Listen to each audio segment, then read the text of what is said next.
Does anyone actually know what AI is? Everyone's talking about it, but nobody's breaking it down. So for anyone who's completely new to this, let's talk about it. AI is otherwise known as artificial intelligence, basically training computers to think and act like humans. Sounds really nerve-wracking, bear with me. It's not really all that scary, and we use this stuff every day, whether we realize it or not. Things like language processing, automated driving, facial recognition, there's so many more. But the most common term that's been floating around these days has been OpenAI, such as things like ChatGPT. Basically, a prompt comes in, aka you tell it something, you're typing something in. The more information you provide, the more it reinforces and generates what you want to see.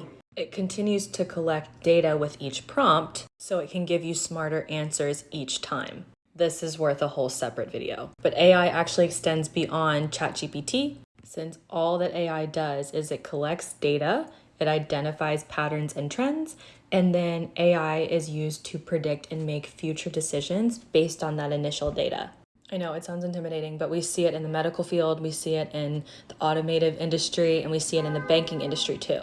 X-rays, CT scans, all of that uses AI, self-driving cars, and basically in the banking industry, it analyzes large sets of data to spot patterns of suspicious activity. So if you ever got a notice from your bank saying, hey, there's been some suspicious activity, that's thanks to AI.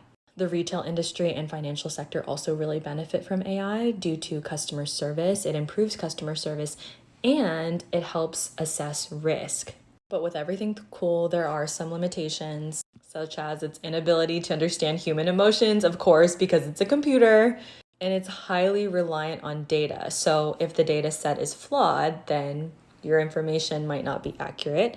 Also, it's not super scalable, and there's some questions about whether or not you can make ethical decisions using AI due to the lack of human emotion. And you hear of all these people being like, oh, I'm just going to use AI to generate everything. But they rarely check the work. Systems are subject to be flawed. They're not perfect. So if you are utilizing an AI system, make sure you're checking behind it. If you rely 100% on AI, it actually might hurt your business without checking the work behind it. Since again, humans can show emotion through words and AI just can't compute that. There's also a lot of rumors about how AI is going to impact the job market. But again, AI isn't perfect because you're more subject to plagiarism and incorrect data could also really skew your results. So when partnered with human intelligence, you can actually learn a lot from AI and speed up your work processes, but it doesn't replace humans altogether. Like and follow for part 2 so we can tell you more about what AI tools to use for your business.